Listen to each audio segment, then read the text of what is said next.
Okay, so can I be really honest with you for a second? There have been moments, probably more than I'd like to admit, where I said something and then immediately knew that didn't land the way I wanted it to. Like I had the right thought. I knew what I meant, but it came out wrong, or too fast, or too loud, or maybe too much.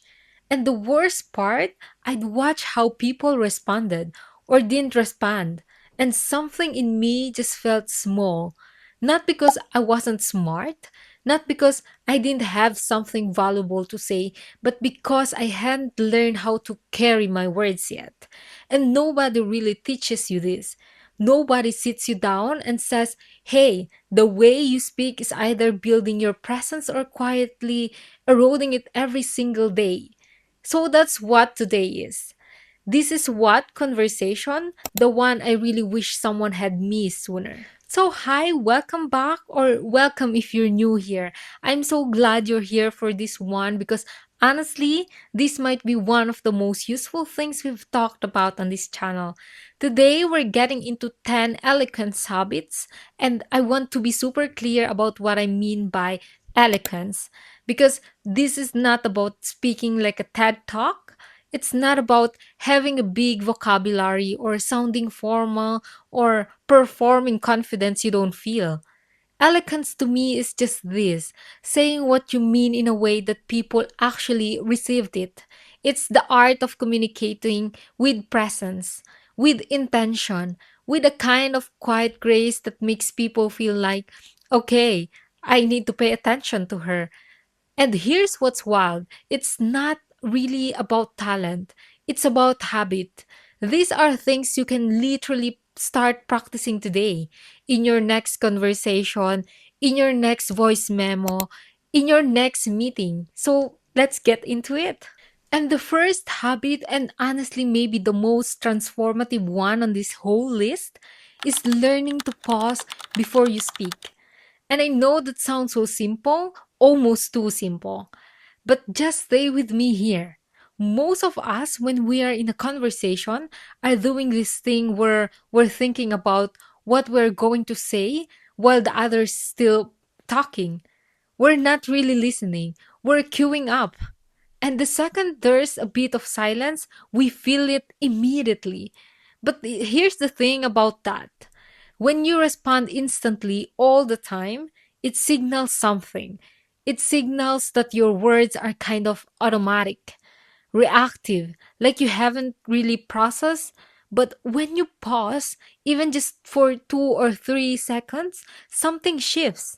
It shows that you actually heard what was said, that you're choosing your words, that you're not just talking to fill space. And it's subtle. People don't consciously notice it and think, oh, she paused. What they notice is the feeling. They feel heard. They feel like your response actually means something. There's also something about the pause that calms the whole conversation down. If you're someone who speaks quickly out of nerves, and a lot of us do, the pause is actually how you slow yourself down without it feeling awkward. Try this next time someone asks you something. Before you answer, take one breath, just one. Let the question actually land and then speak. You'll be surprised how much more composed you sound, how much more you sound. Habit number two, you speak fewer words. Okay, this one kind of stings a little because I definitely had to work on it. There's this thing that happens, especially when we are nervous or we're not sure if we are being heard. We're over explained. We add more words to fill in every possible gap, justify every possible angle, cover every possible misunderstanding before it even happens. And it usually sounds something like this. So I was thinking like maybe, and this is just an idea, it might not be the best one, but maybe we could kind of try doing it this way. Like I don't know. It just seemed like it could potentially work, but I could totally be wrong. Versus, I think we should try it this way. One of those sentences makes you sound unsure of yourself. The other makes you sound like someone worth listening to. And elegant women don't use more words to sound more impressive. They use fewer words and mean every single one. This doesn't mean being cold or terse. You can still be warm, still be personable, still tell a story. But when you have a point to make it and say it clearly. Say it once and then let it breathe. The over explaining habit often comes from not fully trusting your own thoughts. So, this is partly a mindset thing too. It starts with believing that your first, clear version is enough. Habit number three, stop starting your sentences into apologies. This one is so common, and we don't even realize we're doing it. Like, sorry, can I just say something really quick? This might be a stupid question, but sorry to bother you. I just wanted to ask. I'm probably wrong, but we pre apologize constantly.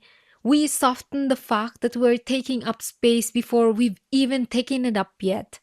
And I understand where it comes from. It comes from genuinely not wanting to be a burden, from being raised to be agreeable, from years of being told explicitly or not that your voice needs to be earned or justified. But here's what it actually does, it trains people around you to take your words less seriously.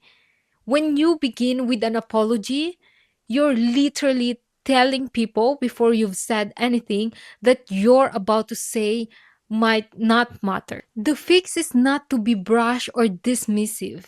It's just to start with the thing, I have a question. I want to share something. I actually disagree with that. No apology required. You're allowed to exist in a conversation without apologizing for it first.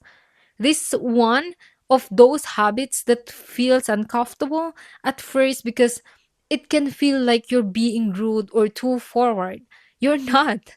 You're just learning to trust that your presence is welcome without having to beg for it. Habit number four, you actually listen. Like, really listen. Here's something that surprised me when I really thought about it. Being a good listener might actually be the most underrated eloquence skill there is. Because here's the thing, eloquence isn't just about how you talk, it's about how you make people feel in conversation with you. And nothing makes someone feel more valued than being genuinely fully listened to. Not the kind of listening where you're just nodding, but internally composing your next point.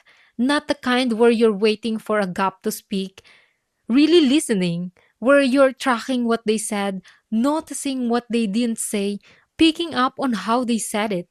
When you do this, a few things happen. First, your responses get so much better because you're actually responding to what was said, not what you assume would be said. So, second, people notice. Even if they can't articulate it, they feel it. They leave the conversation feeling like you really got them. There's this thing that happens when you're a real listener. People start seeking you out. They come to you. They trust you. Because it's rare. Most people are too busy talking to really listen. And then when you speak, it lands differently because they know you're someone who actually processes, actually absorbs. Your words carry weight. And in your next conversation, commit to not planning your response until the other person has fully finished. Just receive, then respond. Habit number five, building on listening. Let's talk about silence because most of us are terrified for it. Silence is a conversation feels like a problem, like something broke, like someone needs to fix it immediately.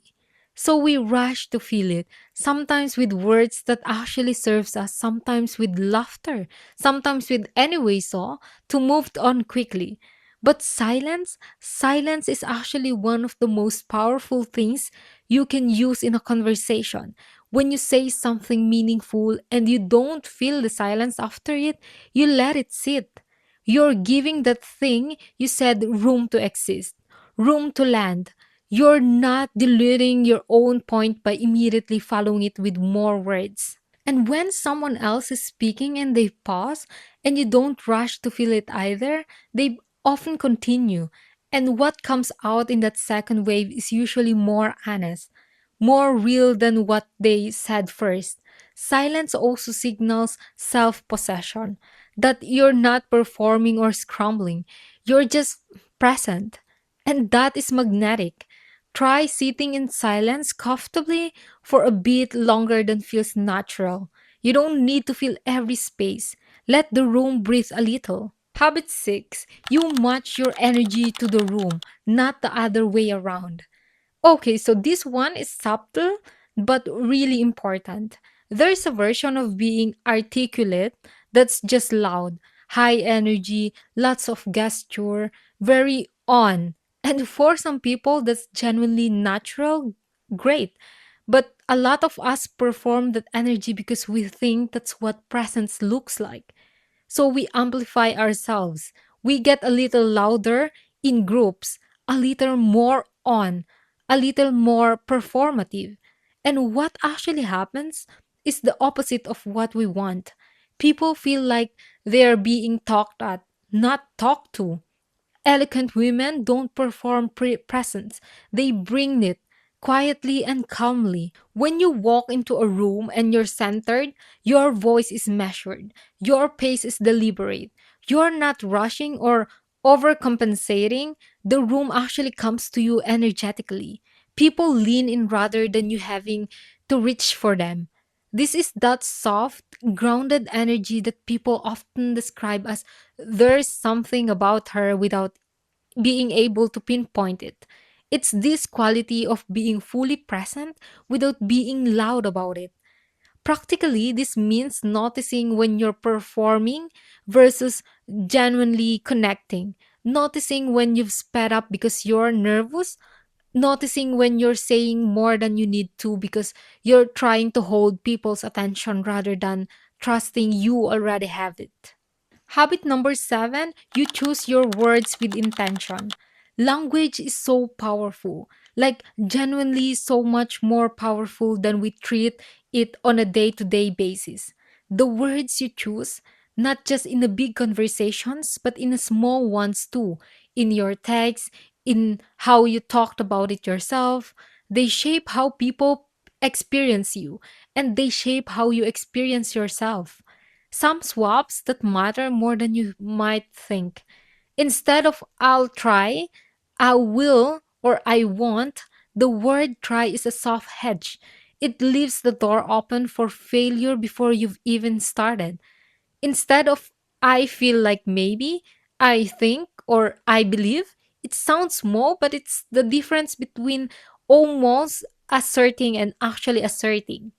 Instead of sorry when you don't mean it, thank you. Instead of sorry I'm late, thank you for waiting.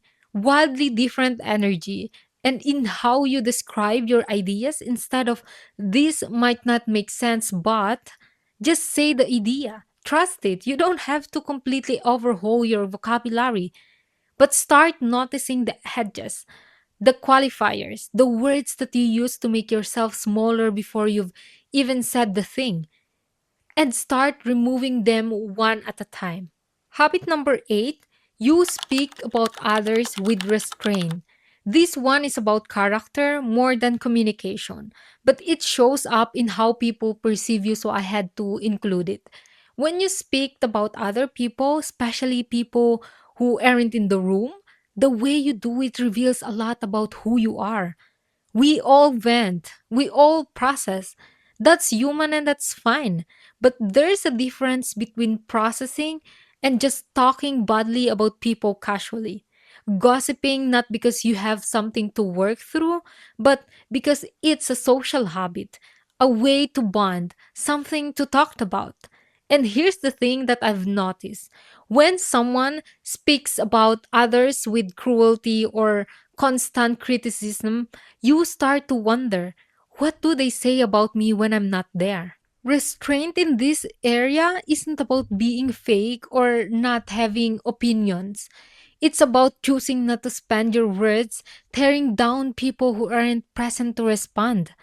It's about being the kind of woman that people feel safe around, the kind whose words they trust because they know you're not just saying what's easy or entertaining. That kind of discretion, that kind of loyalty in your language, people feel it. It makes them trust you more. It makes them respect you in a way that's really hard to earn otherwise. Habit number nine, you ask better questions.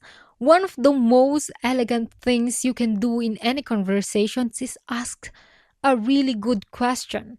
Not a surface question, not how was your weekend on autopilot.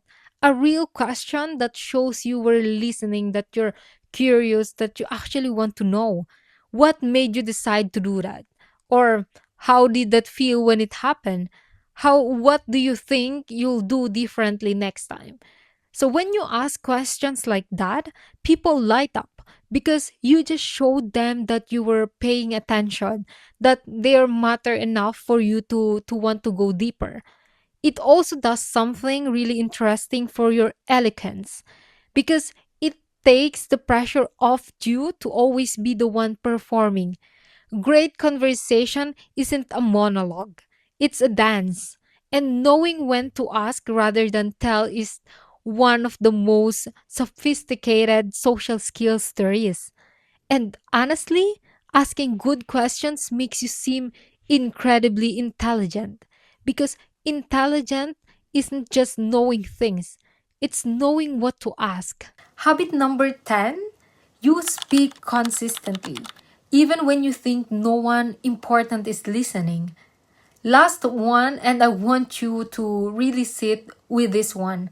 Eloquence isn't a show you put on when you're trying to impress someone. It's who you become when you decide to hold yourself to a standard in every interaction, not just the big ones. How do you talk to the barista? To a younger sibling? To someone you think as below you in some way? How do you speak when you're tired? When you're frustrated? When you think no one is really paying attention? That's the real you, and people pick up on it. If you're articulate and composed in the meeting but dismissive and sharp to the waiter, people notice the dissonance. Maybe not consciously, but they feel it. Something doesn't add up. Eloquent women are consistent, not perfect but consistent. They carry themselves the same way whether they are talking to a CEO or to a cashier, whether they are being evaluated or not, whether they are in a group or completely alone. Because ultimately, who you're becoming isn't performance, it's practice. It's the small, daily, boring moments where you choose to show up with intention and slowly, quietly, it becomes who you are. So there they are, 10 habits. And I want to say one more thing before we wrap up. You don't have to do all of this at once. You don't have to wake up tomorrow a completely different version of yourself. That's not how becoming works. Pick one, just one that resonated.